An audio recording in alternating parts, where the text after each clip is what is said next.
Salut tout le monde. Bon, je vais essayer de filmer malgré le faible réseau qu'on a ici. On se trouve aujourd'hui à l'Université résistante d'Avignon, où il y a tous les gars de la SDAC qui sont déplacés là pour voir un petit peu les alternatives qui sont proposées ici, tout ça. Donc on remercie aussi Cécile du Doctoton qui nous a invités à participer à cette journée. Donc voilà, on va vous montrer un petit peu les stands, tout ça. Donc on a tout partout derrière, là on a des gens qui présentent un petit peu les solutions pour l'avenir, tout ça, et les alternatives qui sont possibles. Donc on vous invite à nous rejoindre, ça va être une super journée. On va vous montrer un petit peu tout ça.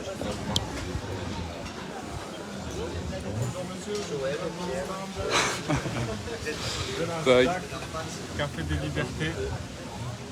Voilà, donc on a monté le petit stand de merch.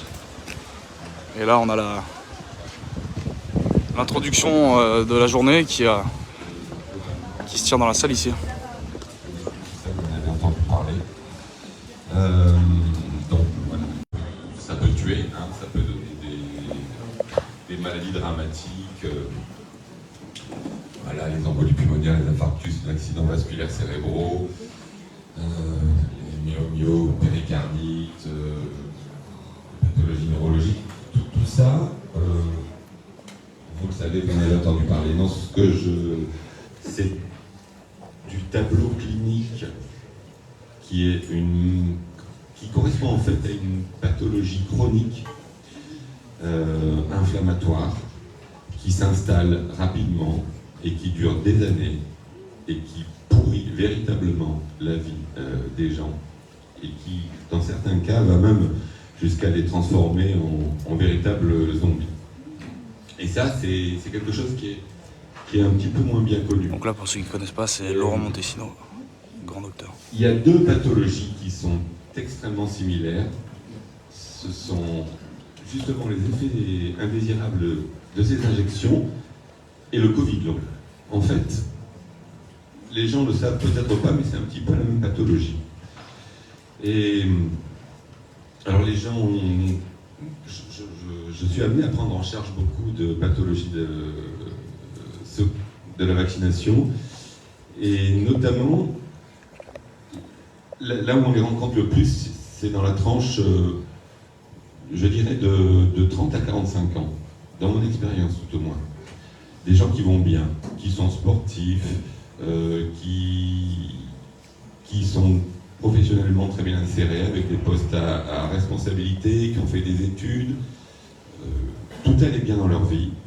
Ils se font vacciner, même pas forcément parce qu'ils étaient obligés comme nous l'avons été les soignants, mais parce que c'est mieux, parce qu'ils croient à leur médecin qui leur dit ben voilà, quand même le Covid c'est embêtant, il faudrait vous faire vacciner. Ils vont se faire les injections, et parfois après la première, parfois après la seconde, parfois à la faveur d'un Covid survenu après une injection, ou parfois ils font un Covid, ils se font injecter derrière, et là, leur vie s'arrête. Parce qu'ils se mettent à présenter un état d'affaiblissement généralisé, et qui associe tout un tas de symptômes qui les empêchent de vivre. Tout d'abord, une très grande fatigue.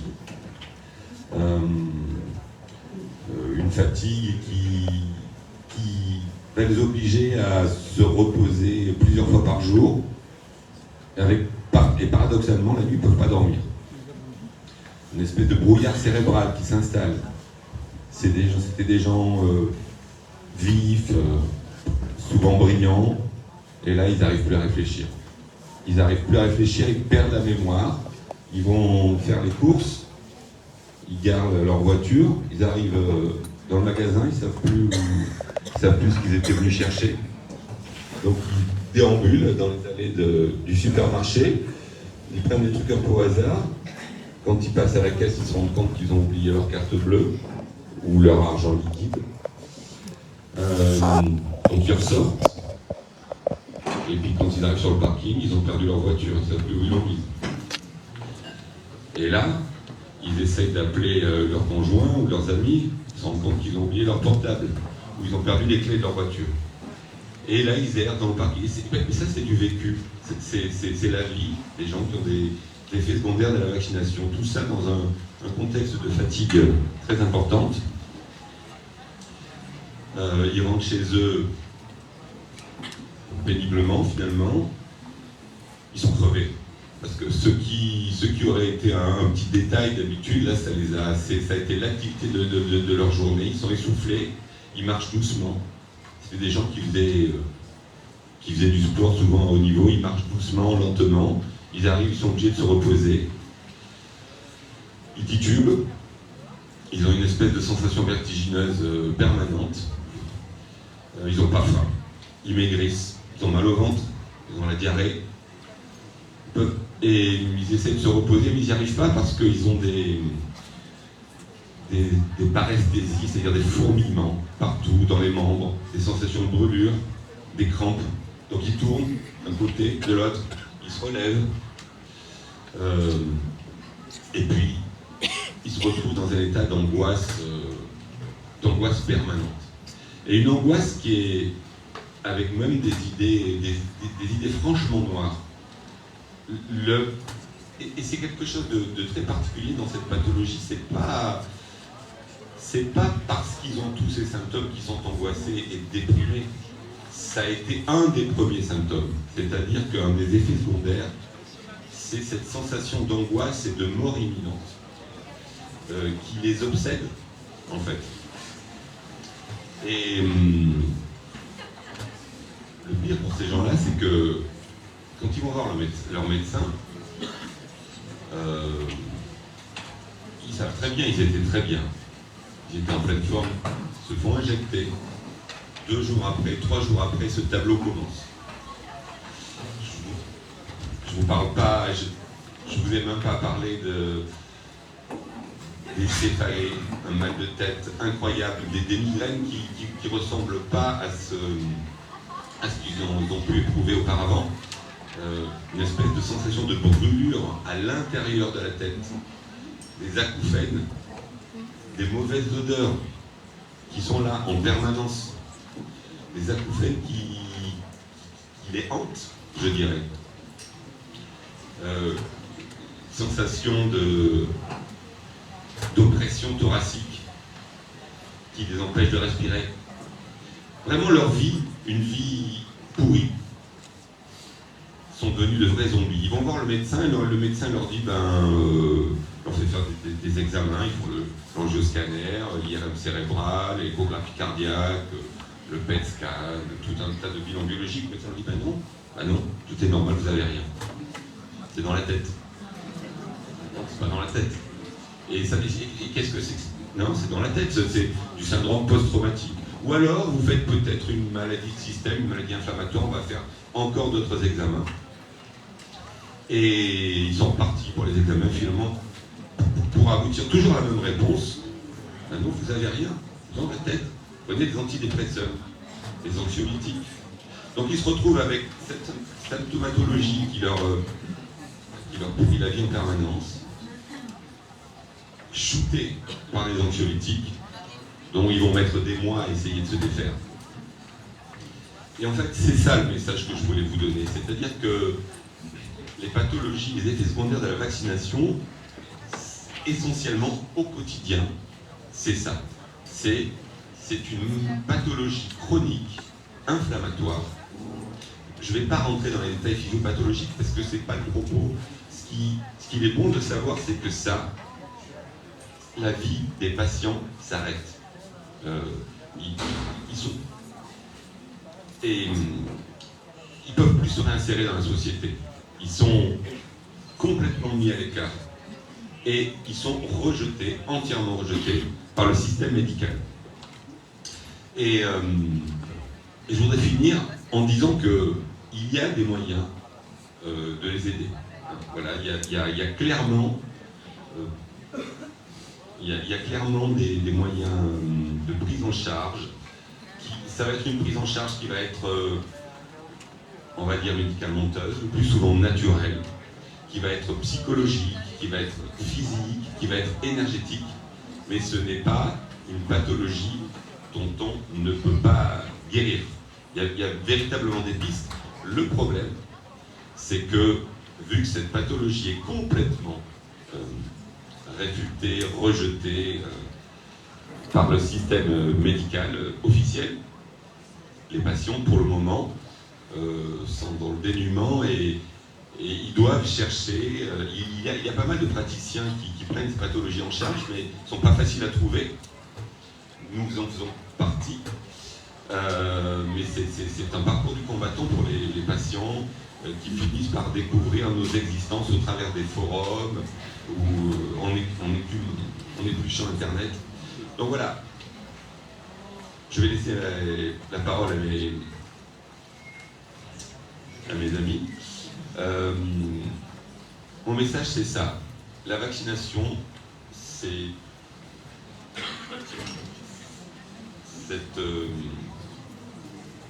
est en train de produire voilà, une population, j'exagère, des zombies, des gens qui ne vivent plus, qui n'ont plus le goût de vivre, qui n'ont plus les capacités de vivre, dont la vie s'est arrêtée parfois depuis un an et demi, parfois depuis le tout début. Cette pathologie n'est pas reconnue, n'est pas traitée, on n'a pas le droit d'en parler. On n'a très clairement pas le droit d'en parler. Mes patients, quand ils vont voir leur médecin, ils leur disent « Docteur, qu'est-ce que j'ai ?» Je ne sais pas. Mais ce que je sais, c'est que ça ne vient pas du vaccin. Donc vous ne savez pas ce que j'ai. Mais en revanche, vous savez que ça ne vient pas du vaccin. Ah oui, ça c'est sûr, ça ne vient pas du vaccin. Et les gens ont peur. Ils rentrent chez eux, je dirais la queue entre les jambes, désespérés. Qu'est-ce que tu as? Ben, je sais pas, le docteur il sait pas. Mais ça ne vient pas du vaccin. J'aurais envie, moi, j'invite mes patients à ruer dans les brancards, à plus accepter ça.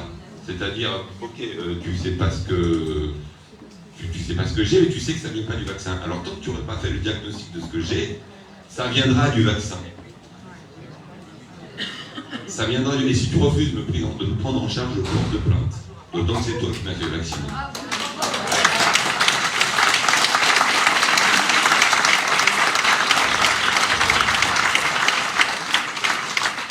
Il faut se dévictimiser. Voilà. Il faut sortir de cette fatalité. Il ne faut plus se laisser faire. Il ne faut plus accepter non seulement cette doxa, mais cette maltraitance, parfois cette violence de notre système médical. Voilà. Je crois que ça c'est le deuxième message, c'est que on ne peut plus continuer d'accepter ce système et c'est le rôle de chacun de nous. Voilà. Et ça peut permettre peut-être de réveiller pas mal de médecins et de leur donner le courage de s'exprimer parce que parfois il y en a certains qui ont des choses à dire et de s'opposer aux instances comme nous l'avons fait. C'est possible. Voilà. Voilà le message que je voulais vous délivrer. Je vous remercie de votre attention.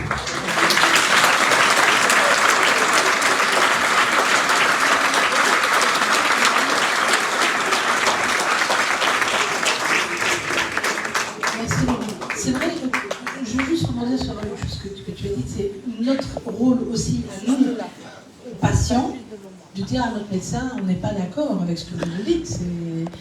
Voilà, nous on subit des effets secondaires, en tout cas pour ceux qui en ont, et donc vous devez prendre ça en main. Et la déclaration aussi, on en regardera dans la seconde partie, dans la deuxième conférence, mais aussi le fait de déclarer ça.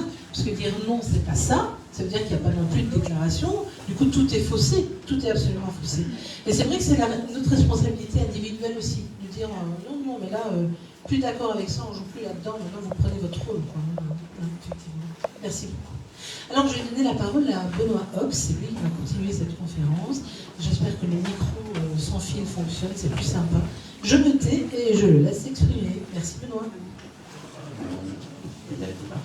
Vous m'entendez? Oui, merci Cécile. Je vais commencer juste une chose.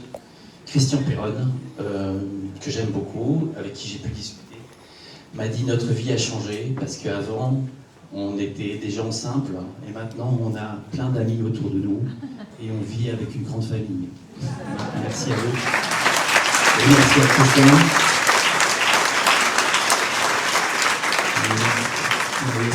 Il y a Chloé qui arrive.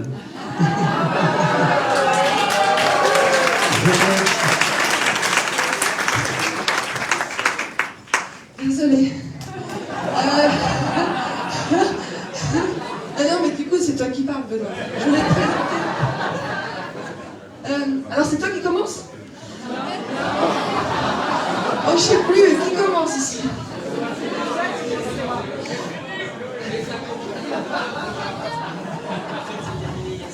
En fait, je me suis couchée tard. Et j'ai compté sur mon horloge biologique naturelle pour me réveiller, ça n'a pas marché. Normalement, moi c'est midi, hein, vous le savez, ceux qui me suivent. J'ai un petit peu contrarié ma nature aussi. Et heureusement, Emmanuel Darl est venu me réveiller, tac tac tac, sur moi.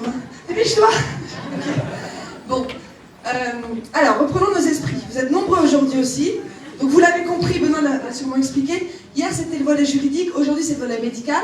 Ça vous l'avez compris, tout le monde a compris. Ok, alors ça c'est parfait. Ah pardon, ah il a commencé sa conférence. Ouais. J'ai parti mon t-shirt, mon joueur, mon choix. Plus ça, j'ai le temps. Et donc Benoît Ox, qui est Luxembourg, enfin, tu vis au Luxembourg, je ne sais même pas si c'est Luxembourg. Ah vous savez. Qu'est-ce que vous savez pas du coup? Ok, là je vous fais perdre du temps avec tout le monde. Ok, alors je vais lui me donner la parole et puis bonne chance à toi, Benoît. En tout cas, ça très bien. Merci Chloé. C'était la séance comique. Oui, très content. Heureusement qu'il y a des Suisses. Hein. C'est spécial.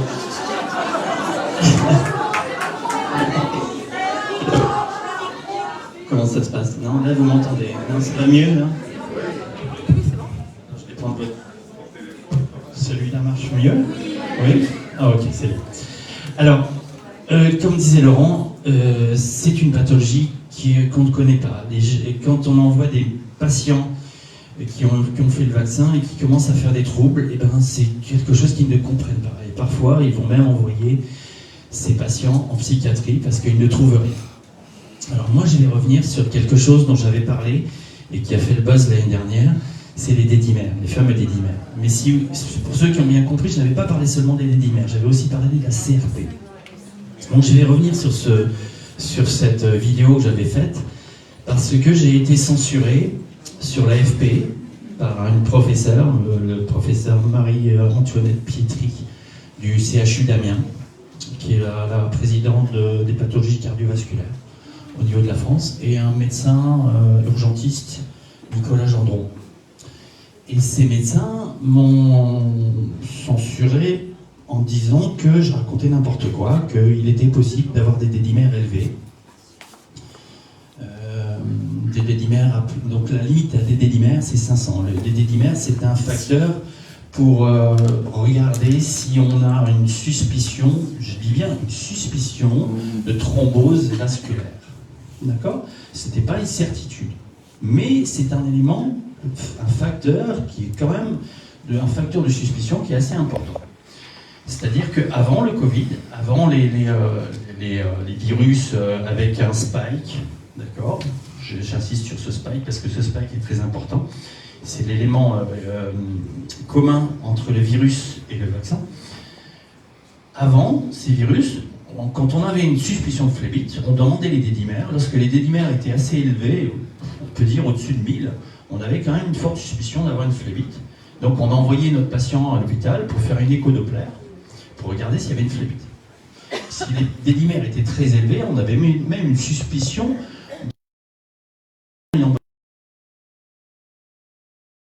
personnes qui ont du mal à respirer, qui ont des problèmes cardiaques, donc ça peut être très très grave, et là c'est vraiment une urgence. Donc on revient à la période des vaccins. Moi j'ai commencé à faire des analyses de sang à partir de mars 2021, parce qu'à chaque fois que j'avais un patient qui arrivait, On avait déjà les suspicions de phlébite, de thrombose avec les vaccins AstraZeneca. On avait déjà eu les résultats qui étaient sortis, et je remercie d'ailleurs Hervé Seligman qui nous a donné les premiers effets indésirables au niveau d'Israël, qui étaient les premiers à vacciner. On avait déjà les premières données sur les pathologies cardiovasculaires qui étaient en augmentation en Israël. Donc j'ai fait ces analyses de sang systématiquement chez toutes les personnes vaccinées qui venaient chez moi. Et je me suis retrouvé au mois de juin, juillet, août, avec environ 600-700 analyses de sang. Et je disais à Hervé, que je voyais régulièrement, je lui disais, il y a quelque chose qui ne va pas, je vois des dédimères qui sont élevés, j'ai jamais vu ça. Et des chiffres que je n'avais jamais vus. Je voyais 3000, 4000, 5000, 6000 de dédimères. C'était énorme. En parallèle, je voyais aussi des dédimères chez des patients qui avaient le Covid. J'ai vu des dédimères très élevés chez des patients Covid. J'ai vu même jusqu'à 91 000 de dédimères chez un patient atteint du Covid. Ce patient, je ne l'ai jamais envoyé à l'hôpital, je l'ai traité par moi-même parce que j'avais peur qu'il ne les considère pas. Donc je l'ai traité par moi-même avec des nouveaux anticoagulants, des NOAC. Et ce patient a fait la marche de l'indignation avec nous il y a 3 semaines. Donc il se porte bien, mais il avait 91 000 de dédimères. Et je peux vous dire que les laboratoires n'y croyaient pas. Ils ont refait 3 fois l'analyse et ils n'avaient jamais vu un chiffre aussi élevé de dédimères. Moi, je n'avais jamais vu des chiffres aussi élevés de dédimères avec les patients vaccinés. Et les patients Covid. Je n'avais jamais vu ces chiffres-là. Ces chiffres n'existaient pas pour moi. Donc, j'en parle à Hervé Seligman et on reprend tous les dossiers et on regarde la proportion de personnes qui avaient des dédimères élevés dans mes chiffres et je retrouvais environ 30% des dédimères qui étaient au-dessus des normes. Et 10% environ qui étaient vraiment au-dessus, mais vraiment au-dessus des normes, 2000, 3000 de dédimères. Et 2000 à 3000 de dédimères, n'importe quel médecin qui va se retrouver avec un patient dans un cabinet médical et qui se retrouve avec une analyse de sang à 2000, 3000 de dédimères, il va l'envoyer tout de suite à l'hôpital. Et je prends à témoin n'importe quel médecin qui va se retrouver avec 2000, 3000 de dédimères et qui ne fait rien, il est responsable si le lendemain, la personne me fait une embolie pulmonaire. Je ne raconte pas des bêtises, non ? Merci Chloé. Mais bon, un petit coup, ça fluidifie le sang. Donc j'en ai parlé et puis j'ai fait cette vidéo qui a fait un peu le buzz. Mais ils m'ont tout de suite critiqué. Ils m'ont critiqué sur l'AFP. Donc Marie-Antoinette Pietri, qui est du CHU d'Amiens, a dit c'est tout à fait normal d'avoir des dédimères. Et on peut avoir, si on a 60 ans, 600 dédimères, c'est normal. Si on a 70 ans, 700 dédimères, c'est normal. Si on a 90 ans, 900 dédimères, c'est normal. Moi, je ne parle pas de 900 dédimères. Moi, je parle de 2000, 3000 de dédimères. Donc, elle m'a décrédibilisé en ne prenant pas en compte ce que j'avais dit. Et il y a encore autre chose, c'est qu'elle a dit, c'est pas parce qu'on a 2000, 3000 de dédimères qu'on a une thrombose. Ce n'est pas un élément diagnostique. Or, je n'ai jamais dit que c'était un élément diagnostique, j'ai dit que c'était une valeur qui était à risque et une suspicion d'une pathologie qu'on ne connaissait pas. Et j'insiste là-dessus. J'ai eu... alors, l'énorme problème, c'est que j'ai dit aussi, dans la vidéo que j'ai faite, j'ai dit que j'avais énormément de dédimères élevés. J'avais en parallèle des CRP qui étaient très très élevés. C'est un facteur d'inflammation au niveau du sang qui, celui-là, est vraiment significatif. Et à chaque fois que j'envoyais mes patients à l'hôpital, on ne trouvait rien. Alors je vous donne un exemple. Une jeune fille de 20 ans, infirmière, elle faisait ses études d'infirmière, elle arrive chez moi, elle est fatiguée, elle vient de faire le vaccin juste le jour d'avant, et elle me dit j'en peux plus, je suis vraiment très très fatiguée, est-ce que vous pouvez pas me faire un arrêt de travail? Et elle venait uniquement pour ça, pour pouvoir se reposer. Je lui dis écoute, il faut peut-être que tu fasses une analyse de sang, je voudrais savoir pourquoi tu es fatiguée, je voudrais savoir si tu fais pas une réaction avec le vaccin. Ok, on fait ça, et puis elle rentre chez elle, je m'inquiète pas trop, et puis je reçois les résultats à midi, en urgence, parce que le médecin du laboratoire, à chaque fois, le laboratoire biologique m'appelait à chaque fois. Lorsque j'avais un dédimère qui était au-dessus de 2000, il m'appelait, régulièrement. Et ma secrétaire recevait régulièrement un coup de téléphone et m'a appelé directement pour me dire il y a encore une personne qui a des dédimères élevés. On se retrouve avec 5000 de dédimères et une CRP à 56. Donc, c'est une personne jeune qui vient de faire le vaccin, qui n'avait pas de problème particulier, elle n'avait pas d'embolie pulmonaire, elle n'avait pas de problème respiratoire. Je l'ai envoyée à l'hôpital, ils lui ont fait un angioscanner en urgence pour regarder si elle faisait une embolie pulmonaire, ils ne trouvent rien. Ils recherchent une infection quelque part au niveau de ce corps, ils ne trouvent rien. Donc on se retrouve avec une pathologie biologique, là, pathologie biologique, sans traduction clinique. Mais c'est quelque chose qu'on ne voyait pas auparavant. C'était quelque chose qui n'existait pas. C'était quelque chose de totalement nouveau pour moi. Et moi, en tant que médecin généraliste, je voyais 60 personnes par jour à l'époque, je n'avais pas le temps de m'occuper de ça.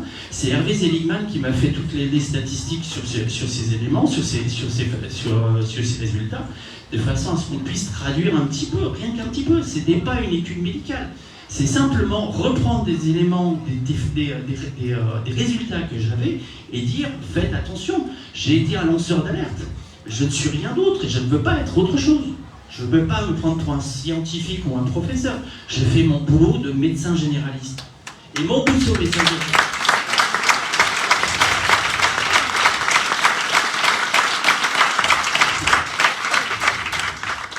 Mon travail de médecin généraliste, c'est de transmettre, c'est de dire ce que je vois, ce que j'ai observé. Je n'ai rien dit d'autre.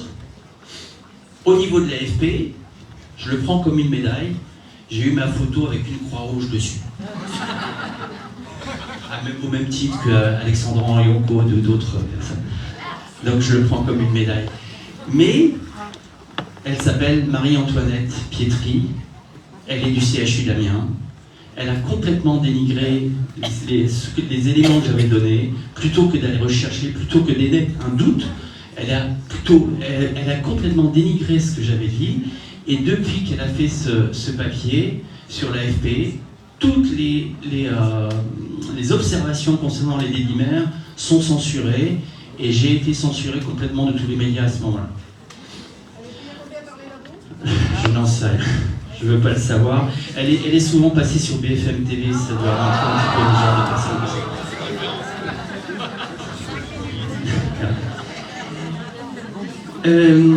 personnes. J'étais content aussi les dédimères, il y a beaucoup de personnes qui m'ont parlé, surtout en Allemagne et surtout aux États-Unis. Le professeur Bagdi en Allemagne et le professeur Maculo aux États-Unis en ont parlé beaucoup. Ils ont fait un travail énormément sur les problèmes vasculaires.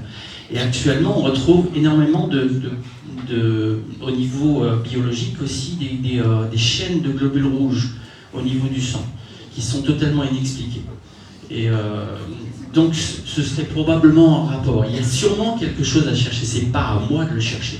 C'est aux responsables de chercher cela. C'est aux responsables de prendre la responsabilité de ce qui se passe. Il faut quand même le rappeler, on est avec un médicament expérimental, si on peut encore l'appeler un médicament. Il faut absolument qu'il recherche, qu'il n'élude pas ce problème des pathologies vasculaires, des coagulations intravasculaires. On a actuellement énormément et c'est nouveau pour nous aussi les médecins, la mort subite de l'adulte. C'est quelque chose qui n'existait pas. C'est un élément nouveau et on essaie de nous faire croire que c'est quelque chose de tout à fait normal. Il est possible que ce soit en rapport. L'année dernière, quand je voyais ces dédimères qui étaient élevés, je me disais, je n'ai pas de pathologie avec ces dédimères pour l'instant chez mes patients, mais il est possible que dans les années qui viennent, on ait énormément de pathologies qui surviennent. Or, actuellement, on a ces morts subites de l'adulte, qui sont peut-être en rapport justement avec ce trouble biologique qu'on avait déjà l'année dernière. Donc il serait peut-être temps qu'ils prennent en considération ce phénomène. Qu'est-ce que je vais dire encore? Oui, actuellement, donc on a les troubles cardio, on a les chaînes de globules rouges au niveau vasculaire. Il y a sûrement quelque chose à faire à ce niveau-là. il y a les dédimères. Je pense qu'il faut absolument que les médecins dosent ces dédimères. Il y a des dédimères qui sont normaux. On pense qu'il y a 30, moi je pense qu'il y a 30% des dédimères qui sont anormaux et surtout 10% qui sont très très élevés. Et ces 10% sont probablement liés aux pathologies cardiovasculaires qu'on voit actuellement. Je vais m'arrêter là, je vais passer la main. J'aurais eu encore plein de choses à vous dire, mais je laisse la main. Merci beaucoup. Je vais faire un trouble de communication, parce que je suis un petit perturbateur et que je suis un peu dans la... Denis, voilà. Alors, merci beaucoup à Laurent, merci à Benoît, je suis ravi de les rencontrer, parce que jusqu'à aujourd'hui, on ne s'était pas rencontrés. Je prends 2 secondes et après je rends le micro. Je sais que je vais perturber Gauthier. Et je remercie à tous ceux qui ont organisé ça parce que c'est un énorme moment de rassemblement et c'est juste pour apporter un élément de réponse et de compréhension.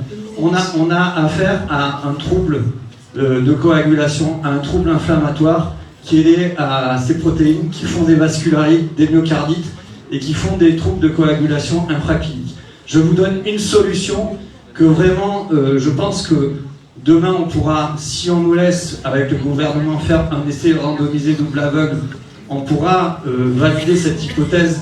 L'hypothèse, c'est celle de l'aspirine. Pourquoi? L'aspirine, c'est une molécule qui a des propriétés à faible dose. Je vous invite à taper aspirine dans Wikipédia. Il y a les propriétés pharmacologiques qui sont décrites à faible dose.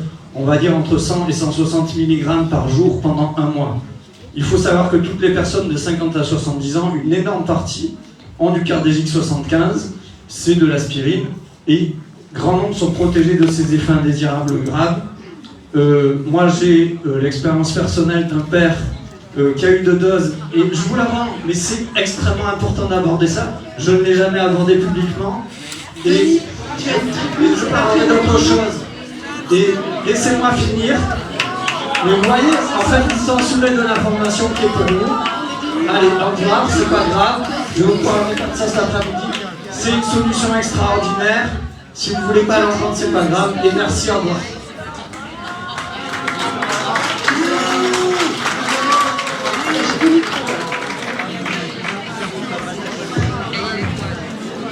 Denis a toujours des choses très importantes à nous dire et Denis ne te vexe pas, s'il te plaît.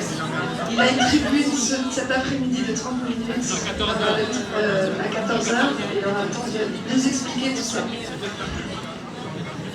Alors je vais passer la parole à Laurence Kaiser qui se cache, qui est gynécologue et que j'ai rencontré, et belge évidemment. Il n'y a que des Belges ici presque. Ouais, presque là. Luxembourg. Donc je l'ai rencontrée à la marche de l'indignation et en plus d'être super sympa, elle est aussi très engagée, fraîchement réveillée si j'ai bien compris, assez fraîchement réveillée de 1 an et demi et très efficace auprès de ses patientes. Elle l'exerce toujours, elle a cette chance-là et vous allez voir, elle est non seulement intelligente mais très drôle et puis très pertinente dans tout ce qu'elle analyse. Moi je suis fan de Laurence. Laurence, à toi. Tu as 15 minutes. Merci pour le défi. Française, je vous comprends. Est-ce que vous m'entendez? Oui. Okay. Alors moi, je voudrais vous parler de Mathilda. Mathilda, c'est une petite fille qui doit avoir 18-20 mois maintenant. Et je suivais la grossesse de sa maman. Et je suivais le protocole habituel. Je fais passer à la maman le test du triangle hyperglycémique, c'est-à-dire qu'on boit cul sec, 75 grammes de sucre sur un estomac vide, et puis qu'on fait 3 prises de sang pour suivre un petit peu la façon dont le corps gère cet apport de sucre standardisé. Et donc on a des tables et on peut déterminer si les gens sont dans la pathologie, diabète gestationnel, ou dans la normalité. Et la maman de Mathilda, qui est une toute petite chose, toute finotte, eh bien, il s'avère qu'elle est dans la catégorie diabète gestationnel. Et cette pauvre dame commence son parcours du combattant, puisqu'elle commence par se priver de nourriture, elle est très très suivie par une nutritionniste, par la diabétologue qui l'oblige à se piquer le doigt plusieurs fois par jour. Les glycémies sont toujours un tout petit peu élevées, donc on passe à l'insuline. Là, on rentre dans une autre catégorie, c'est le diabète gestationnel insulino-requérant, qui nous oblige à déclencher le travail à la 38e semaine parce que risque de mort subite du bébé, in utero, pathologie placentaire, etc. etc. Et toutes les alarmes s'allument chez moi parce que je me dis, j'ai peur pour ce bébé. Et j'ai peur d'avoir des ennuis si ce bébé il lui arrive quelque chose. Et donc j'explique à la maman, je vais devoir la déclencher et elle est bouleversée. C'est son premier enfant et elle rêve, enfin voilà, elle a ce projet de grossesse depuis longtemps, ce bébé, elle le sent qui bouge, qui va bien, et puis les échographies montrent que ce bébé, il a une taille normale, un poids normal, que tout est ok pour lui, pour elle, puisque c'est une petite fille. Et moi je suis tiraillée entre mon protocole, parce que ici nous sommes maintenant en 2022 sur une médecine qui se base sur l'EBM, Evidence-Based Medicine, et on a des gold standards, on aime bien tout ce qui est anglais, anglo-saxon, hein. Donc le gold standard, c'est ce qu'il faut faire. Voilà. Et donc je négocie avec la maman, et finalement je la déclenche à 39 semaines et 4 jours. Sur un col pas génial, et arrive ce qui devait arriver. Ça se passe pas bien, le bébé ne descend pas, le col ne se dilate pas, et on finit par se résigner, il faut faire une césarienne. Et Mathilda, elle va très bien, tout va bien, mais la maman va pas trop bien. Parce que la maman, elle est heurtée de plein fouet par cette différence entre l'accouchement rêvé et la dure réalité des choses. Et heureusement qu'elle est très, très attentive à son bébé et qu'il n'y a pas de difficulté à créer un lien avec cet enfant. Mais par contre, je vois bien qu'elle est en souffrance et qu'elle n'accepte pas cette naissance comme ça. Et là... Je lui présente mes excuses, et si je l'ai vu il n'y a pas longtemps, je lui ai répété des excuses encore plus grandes parce que j'ai oublié, comme beaucoup de mes confrères, une chose très importante. Nous ne sommes pas standardisables. Nous sommes des êtres vivants, différents. Chacun est particulier, avec ses faiblesses, ses forces, et nous ne pouvons pas modéliser le vivant. C'est impossible. Et nous sommes ici confrontés à deux réalités de terrain complètement différentes. Nous avons les médecins qui ont appris et qui s'accrochent au protocole et qui ont peur de mal faire parce que s'ils mettent un pied à côté du protocole, ils vont être attaquables en justice. Il faut bien se rendre compte que derrière, il y a aussi le fait que si votre bébé est malade, vous allez en vouloir à qui? Qui allez-vous prendre à partie? À qui allez-vous faire des reproches? Pas à vous-même, c'est trop dur ça. Donc vous allez vous en prendre au médecin qui s'est occupé de votre grossesse, le gynécologue. Donc on est là avec tous ces médecins qui s'accrochent à leur truc en se disant là je suis en sécurité en fait.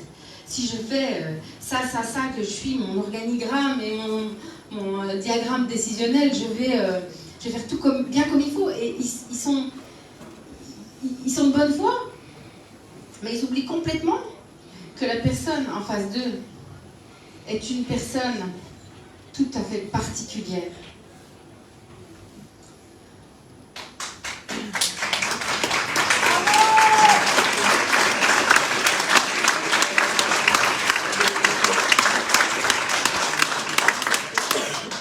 Pourquoi est-ce qu'on obéit au protocole?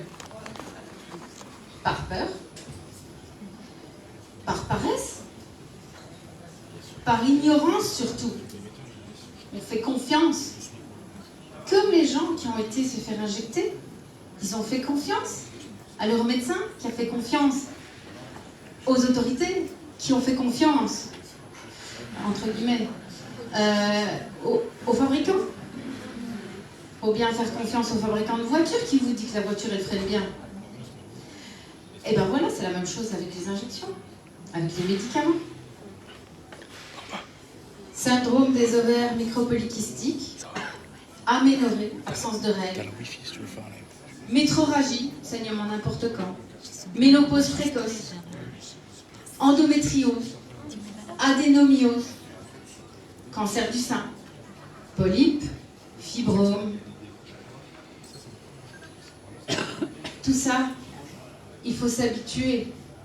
Ce sont des mots qui vont revenir beaucoup.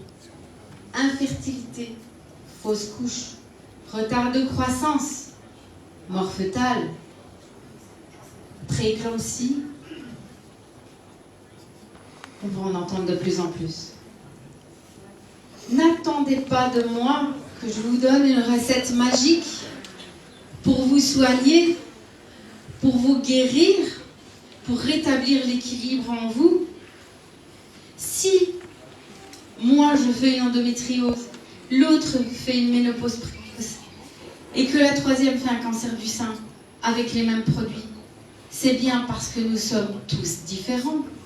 Je ne peux pas trouver une recette universelle pour traiter tout ça. Un patient doit être reçu, entendu, examiné, écouté, respecté.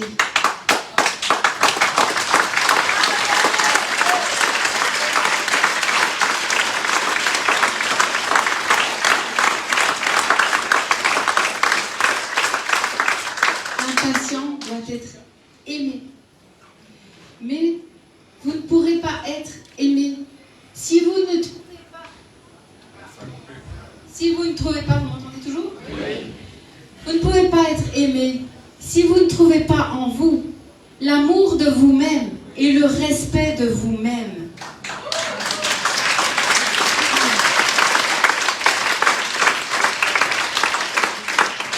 Nous avons reçu à la naissance un outil merveilleux qui a plein de choses, plein de capacités. C'est notre corps. Et dans notre corps, il y a un esprit, une âme, tout ce que vous voulez. Tout ça, c'est un tout. On est dans une médecine qui cloisonne. Et même dans la gynécologie, on cloisonne. Il y a des spécialistes de la fertilité, des scénologues qui s'occupent des seins, et il y a des spécialistes de l'endométriose. Ce fameux test du diabète. J'ai lu tout récemment un article qui disait « Quel test les femmes préfèrent-elles » Et on revient au vieux test où on donnait moins de sucre et on faisait une seule prise de sang. Et mes confrères se demandent quel test la patiente préfère. Moins de sucre, une seule piqûre, ou beaucoup de sucre, 3 piqûres. Je pense qu'ils ont oublié qu'autour du bébé, il y avait une maman. Et que maman et bébé, ils collaborent. On ne peut pas oublier ça. Mais vous non plus, vous ne pouvez pas oublier ça. Vous êtes responsable de prendre soin de vous-même, de votre corps. Pour être généreux, il faut être égoïste. Soignez-vous, respectez-vous, respectez votre équilibre, écoutez votre corps. N'acceptez pas d'avaler n'importe quoi ou de recevoir n'importe quoi sans comprendre. Il y a moyen de comprendre, tout le monde comprend une notice. Les effets indésirables, nausées, diarrhée, maux de tête, tout le monde comprend ça. Donc, n'acceptez pas qu'on vous retire ces droits et cette responsabilité. Votre corps est à vous et à vous seul. En prenant soin, vous ne surchargerez pas les autres. Vous n'envahirez pas les urgences. Donc, pour être généreux, il faut être égoïste. Entre vous et moi, il n'y a pas que du vide. Entre vous et moi, il y a de l'air, il y a des petites poussières dans l'air, il y a des virus, il y a des ions, il y a des ondes, il y a des ombres. Il y a plein de choses entre vous et moi. Il y a de l'énergie. Cécile a dit un jour quelque chose qui m'a frappée. Elle a dit, et si la Terre était une cellule d'un corps immense qui s'appelle l'univers, et que tout était lié. Et moi, j'aimerais reprendre cette image pour vous dire, et si nous étions chacun les petites cellules d'un seul corps qui s'appelle l'humanité?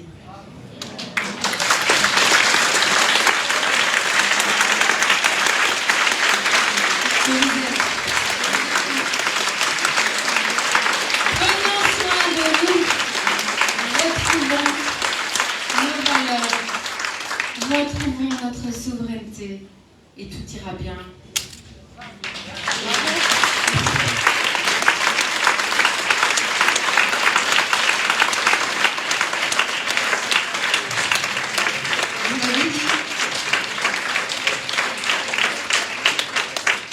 Merci Laurence, merci pour ces mots. Le dernier intervenant de cette première conférence, c'est un médecin. C'est un médecin qui a fondé le CSI, Conseil scientifique indépendant. Il a écrit 2 livres, il a fait 10 films, il a organisé 4 congrès. Il a annoncé ce qui se passait, ce qui allait se passer en 2020, déjà en 2018. Il a inventé la médecine du sens. Il va nous parler des effets secondaires des effets secondaires. Je vous demande d'accueillir Olivier Soulier.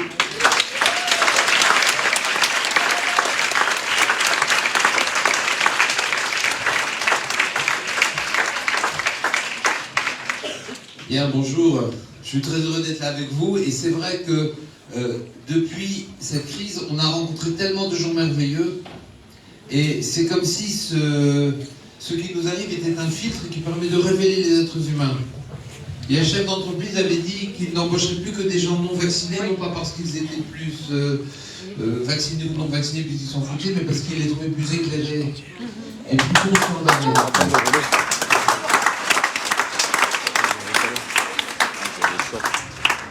Alors, puisque le temps nous est compté, je vais aller directement au cœur des choses. Je vais vous parler des effets indésirables positifs, des effets indésirables. Et les effets indésirables positifs des effets indésirables, c'est que ça va nous ouvrir les yeux sur ce qui se passe réellement. Et on peut parler médicalement de la crise. On peut critiquer tout ce qui a été fait, et c'est d'une incohérence absolue. Au CSI, on le montre toutes les semaines. Mais si vous cherchez à comprendre la crise au travers des notions scientifiques, vous ne comprendrez rien, parce que c'est totalement incohérent. Mais si vous considérez qu'il s'agit d'autres objectifs, de reset ou d'autres choses, alors moi je peux vous dire que ce qui s'est fait était extraordinairement bien fait. C'est du travail d'orfèvrerie.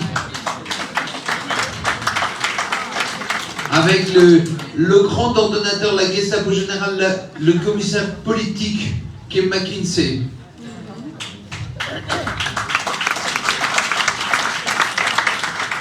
Avec les responsables de troupes d'assaut que sont les Young Leaders. Et avec tout l'ensemble qui se trouve derrière. Et si vous voyez les choses comme ça, ça devient absolument clair. Ils ont juste fait 2 erreurs dans leur histoire. La première, c'est que le virus qu'ils ont fabriqué n'était pas du tout assez toxique. Et que finalement, c'est une grosse grippe. Et je disais en plaisantant que Bill, il allait d'abord au bureau des virus en disant « Je me suis fait avoir, j'avais réclamé, j'avais payé des fortunes pour avoir un virus vraiment dangereux. Et là, j'ai un truc, on est obligé de mentir, c'est insupportable. » Et puis Bill, il retourne après au bureau des vaccins et dit « Écoutez, je vous avais demandé un vaccin qui tue en douceur sans qu'on se rende compte, et là, ça se voit. »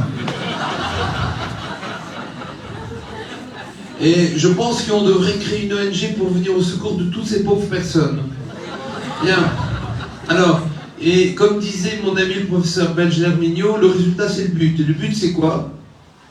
Eh bien, les zombies, tels que Laurent les a tout à fait bien décrits, ce sont la mortalité extraordinairement élevée qu'on n'arrive plus à cacher. Maintenant, on a des mortalités qui, dans les groupes de 30 à 50 ans, vont, d'après les compagnies d'assurance qui se foutent complètement des vaccins, il n'y a que leur argent qui compte, ça va entre 100 et 160% pour les catégories d'âge entre 30 et 50 ans. La surmortalité, c'est colossal. Les stérilités, l'effondrement de la natalité, les pertes des bébés, c'est aussi colossal. Et l'emprise qui est prise. Je pense qu'il y a dans ces injections, dans ces produits expérimentaux, une technologie extraordinairement développée, capable de s'assembler quand ça arrive dans le corps, et on n'a pas encore connaissance de ça. Et ça, je pense qu'à ce niveau-là, ils sont aussi extraordinairement compétents. Bien. La chose qui est difficile à comprendre pour tous, c'est de réaliser que le gouvernement ne vous veut pas du bien. C'est comme un enfant qui a été maltraité par ses parents, il va falloir qu'il se rende compte un jour que ses parents ne lui ont pas voulu du bien en faisant ça, qu'ils ont juste réglé leurs insuffisances personnelles. Et ça, ouvrir les yeux sur ça, c'est très important. Plus vite vous le ferez, plus vite on s'en sortira. Il y a aujourd'hui finalement deux visions du monde qui s'opposent. Et ce n'est pas nouveau. Au XIXe siècle, il y a eu l'opposition, le dialogue entre Pasteur et Claude Bernard, le grand Claude Bernard. Pasteur disait dans sa vision, le microbe est responsable de la maladie. Mais Pasteur était déjà dans une notion de toute puissance que l'on retrouve aujourd'hui. Pasteur voulait recréer la vie au départ des cellules jusqu'à l'âge de 40 et des années où il a fait un AVC parce qu'il n'a pas réussi. Et là, il s'est intéressé et il a piqué un peu les travaux d'un peu tout le monde autour en inventant ses vaccins. Et à l'époque, il a failli aller en prison, mais il avait beaucoup de relations politiques parce que les gens qui étaient vaccinés mouraient 20 fois plus souvent que les non-vaccinés. À l'époque, ça a fait un scandale. Vous pouvez le revoir si vous lisez l'excellent livre Pour en finir avec Pasteur. Vous verrez toutes les informations sont dedans. Et donc, dans cette vision fondamentale qu'il faut comprendre, de cette vision paranoïaque, comme l'explique très bien Ariane Billerignan et Vincent Pavant dans leur livre Le débat interdit, l'être humain serait parfait et le tour serait méchant. Ça, c'est la définition de la paranoïa. C'est la perfection. C'est aussi dans le dialogue, dans la mythique orthodoxe, la définition du porteur de lumière qui ne veut servir que la perfection et qui veut être parfait, qui veut que tout soit parfait, que le mal soit à l'extérieur et qu'on soit bien. Et le porteur de lumière, vous savez, c'est Lucifer. Et en face de Lucifer, il y a un autre ange qui dit « Mais non, nous sommes imparfaits, il faut accepter notre imperfection et vivre avec. » Et il s'adresse au porteur de lumière, il dit « Mais tu te prends pour qui ?» Et quand vous dites « Tu te prends pour qui ?» c'est « Qui est Dieu ?» Tu crois que tu es Dieu, et qui est Dieu, ça se dit Michael. Donc nous sommes fondamentalement dans une lutte entre deux forces colossales. Une force qui dit « Je suis parfait » et une autre « Et le monde est mauvais autour de moi, les virus sont dangereux. » Alors que c'est pas dangereux du tout. Il n'y a aucun problème.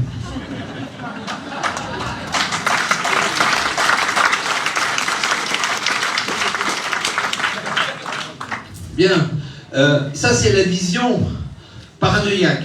Vision paranoïaque qu'on va revoir. On va voir comment ça se passe dans la psychologie. En face, il y a une autre vision, c'est celle de Claude Bernard, qui nous dit « La maladie n'est rien, le terrain est tout ». Et d'ailleurs, à la fin de sa vie, Pasteur a dit à son ami Redmond « Claude avait raison ».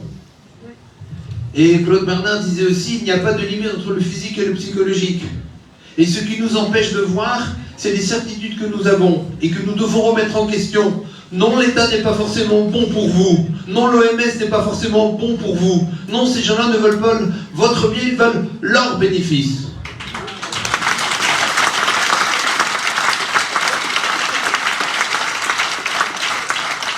Dans la vision de Claude Bernard, qui est la vision aussi d'Hahnemann, c'est-à-dire nous sommes en équilibre avec la nature, nous devons accepter notre imperfection.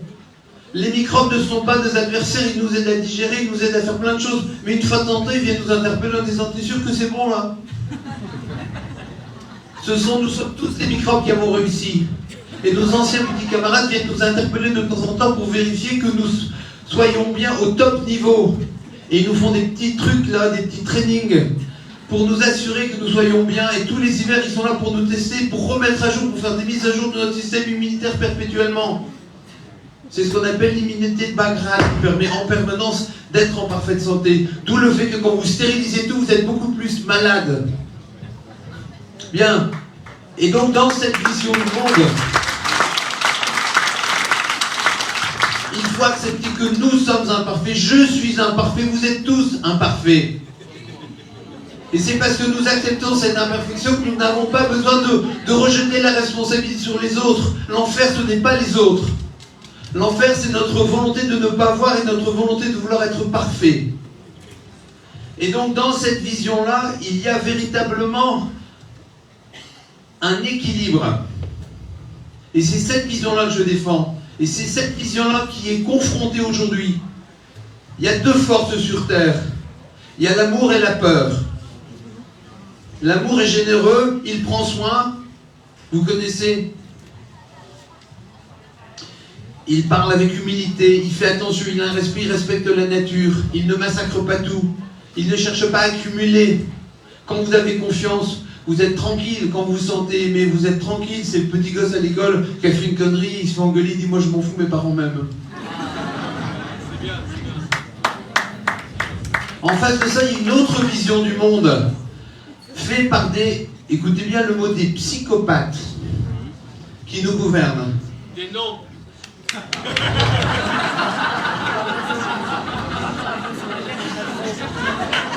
Et finalement, un de mes amis avait dit, vous ne comprendrez pas ce qui se passe avec un manuel de vie, mais avec un manuel de démonologie. Et donc il y a toute une... C'est intéressant parce que dans cette notion-là, on voit bien que des gens ont incarné leur souffrance personnelle. Il faut savoir que Pasteur n'a pas pu, dans sa mini faire ce qu'il souhaitait faire. Ça coupe. Voilà, avec ça, ça va? Bien. Donc Pasteur n'a pas pu faire, et donc il a voulu créer, écoutez bien, le mythe de l'homme parfait, écoutez bien ça. Et on retrouve ce mythe-là, on retrouve avec... Et ce qui s'est passé au 19e, c'est deux choses fondamentales. D'abord, il y a eu l'histoire de Pasteur, et il y a eu l'histoire de l'augmentation de l'ère industrielle, les gigantesques fortunes qui ont été créées quand on voit l'histoire de Rockefeller, qui encore aujourd'hui est à la manœuvre. Eh bien, Rockefeller, John Rockefeller Senior, le vieux Rockefeller, lui, il avait un père qui était épouvantable et une mère qui était bigote. Au point que, si vous regardez dans les livres officiellement, y compris dans les films à la mémoire positive de Rockefeller, on parle de son père comme étant William le Diabolique. Ce n'est pas moi qui ai inventé ce mot-là. Et donc lui, il est pris dans cette chose-là, et il veut trouver une solution, il est pris entre son mysticisme et sa volonté de pouvoir. Et il se croit investi d'une volonté messianique, ça vous fait penser à Bill par exemple, de changer le monde, et à d'autres. Et donc dans cette idée-là, dans cette idée délirante, il va accumuler une fortune colossale, il va vouloir changer le monde en changeant la médecine. D'ailleurs, c'est intéressant, Rockefeller était un grand amateur d'homéopathie, mais son fils et le révérend Gates, Frédéric Gates, vont pas respecter sa volonté de partager cette formule dans deux parties, médecine chimique et médecine homéopathique, mais ils vont tout mettre dans la médecine chimique. Ils vont déverser jusqu'à 300 millions de dollars, dont 169 millions de dollars qui viennent de la fondation Rockefeller, les autres c'est Carnegie et autres, pour complètement changer le système et amener une certaine vision du monde qui est quoi? Qui est la même vision, c'est-à-dire je veux sauver mon père, Rockefeller, et je veux que les êtres humains soient parfaits parce que j'étais tellement confronté à l'imperfection que face à l'absence de réalité, je me fixe sur l'infini. Ça, c'est la psychopathologie de Rockefeller. Et donc Rockefeller va changer ça, et en 30 ans, entre 1900 et 1930, il va complètement changer la médecine, et on va passer de une médecine pour une personne, un médicament pour une personne, à un médicament pour une maladie, avec un avantage, elle est rentable. Et en plus, ça nous arrange, comme disait Coluche, on gagne du fric. Et donc on va passer à cette histoire-là, et on va retrouver cette même notion de volonté de perfection, et de sauver son père chez Adolf Hitler, qui veut sauver son père, dont le grand-père d'Adolf Hitler, vous savez, était juif, et c'était le gros problème, non pas qu'il soit juif, mais que ce soit un secret de famille. Donc on a la même notion. D'ailleurs, Rockefeller était un grand soutien d'Adolf Hitler, et c'est lui qui a financé, c'est IG Farben et Bayer qui ont financé Hitler, si on ne serait jamais arrivé au pouvoir. Puis après ça, on l'a écrasé, et puis après ça, on a récupéré tous les gens pour refaire réaliser l'internationale nazie de Ariane Bilarian, c'est très bien expliqué. Donc on est dans cette même idéologie. D'ailleurs, Eisenhower, après la guerre, dénonce ce danger colossal, et Kennedy, 10 jours avant d'être assassiné, il dénonce ce danger fondamental. Mais il est quand même assassiné, parce que quand on se permet d'assassiner un président des États-Unis ou de faire brûler une cathédrale, il n'y a plus de limite.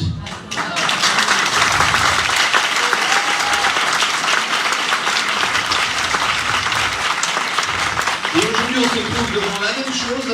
La même chose, c'est ce volonté de perfection de ces gens, de ce transhumanisme, de ces pauvres malheureux qui ont peur de la mort. Goethe l'a dit, Dieu a créé la mort pour qu'il y ait plus de vie, n'ayons pas peur de la mort.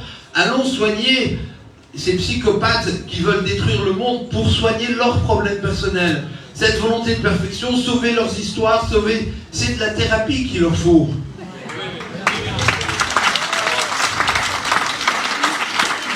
Et ne vous faites pas d'illusions, le Covid n'est qu'une partie. Après ça, il y a le monkeypox qui s'est comme par hasard répandu dans toute la planète, c'est impossible.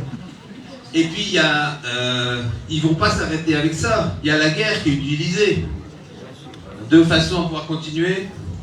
Mais ne vous inquiétez pas, on va aussi utiliser le climat. On manipule, on sait bien que les données fournies par le GIEC ne sont pas forcément bonnes. On sait qu'il y a une réelle pollution, ça c'est vrai. Mais est-ce que c'est vraiment les activités humaines? Les activités humaines polluent. Mais c'est beaucoup plus facile de vous dire baissez votre température d'1 degré qu'interdire des gros pétroliers, plutôt des gros porte-containers.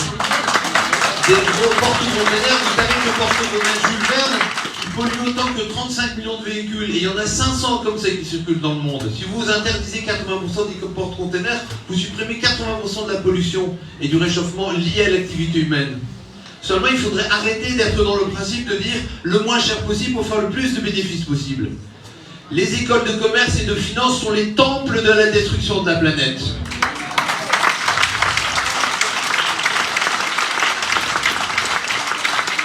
Il ne faut pas se tromper. Alors, il y a des gens qui vont dire il y a un complot, d'autres diront il n'y a pas de complot, peu importe. Les loups chassent en meute. Les loups chassent en meute. Ils n'ont pas besoin de se synchroniser, c'est automatique, chacun trouve son bénéfice dans une situation. Toi, tu vends avec ça et moi, je vais faire du fric avec ça. Et puis moi, je négocie avec un tel pour récupérer pour BlackRock la totalité des retraites françaises et passer en force avec un 49.3. Vous avez capté ce qui se passe? Quand la France, qui fait 3 000 milliards ou 2 000 milliards de chiffre d'affaires par an de produits intérieurs bruts, discute avec BlackRock qui fait 30 000 milliards, vous savez qui commande? On est vraiment dans cette situation-là. C'est pour ça qu'il ne faut pas se faire d'illusions. On va peut-être tous morfler. Moi, un jour, je me ferai peut-être assassiner. Je ne suis pas suicidaire, j'ai un très bon moral, j'ai pas envie de mourir, je vous le dis.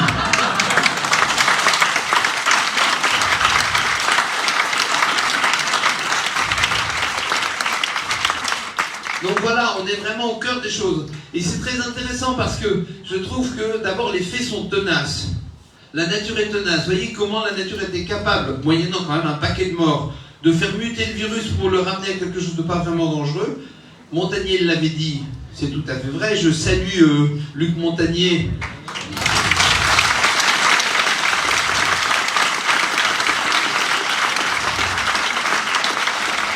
Et au passage, mon ami Christian Ferrand, que l'homme que tout le monde aime.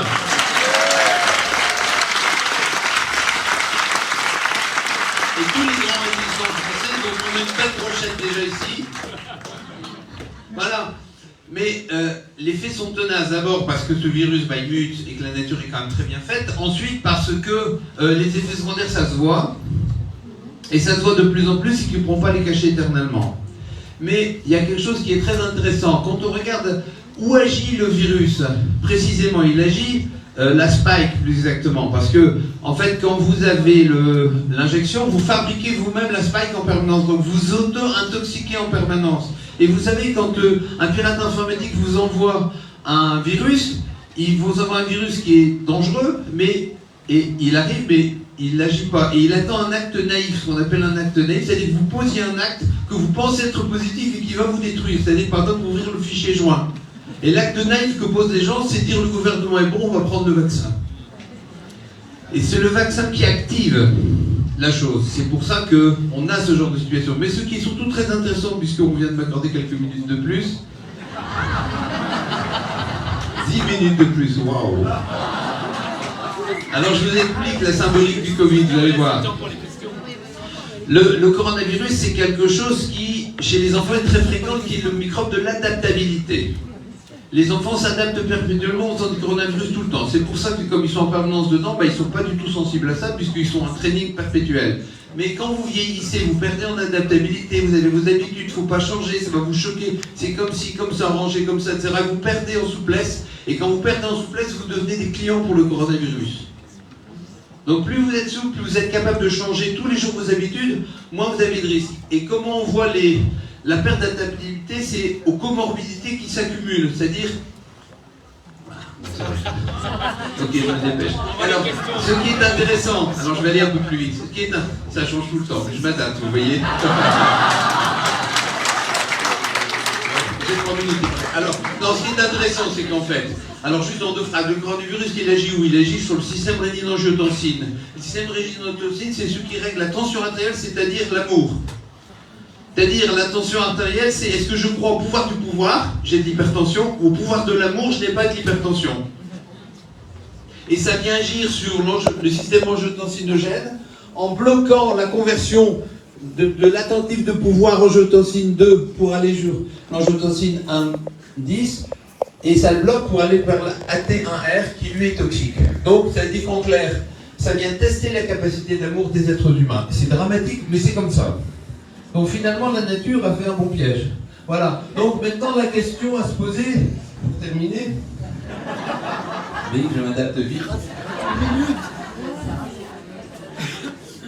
C'est lui, il est chargé de persécuter tout le monde. D'ailleurs, on va Oui, quand même.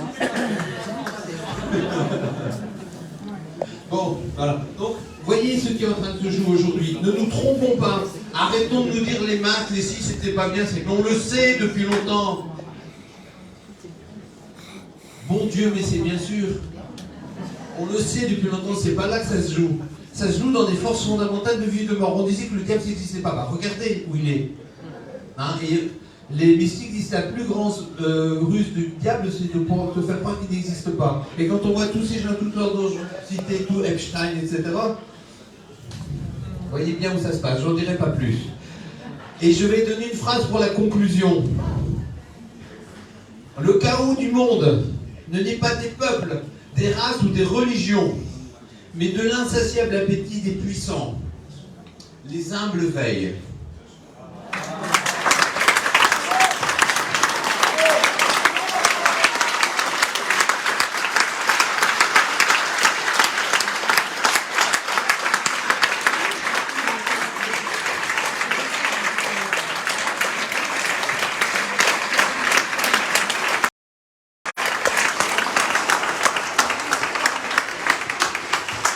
Voilà, donc on va avoir des interventions très intéressantes comme ça toute la journée.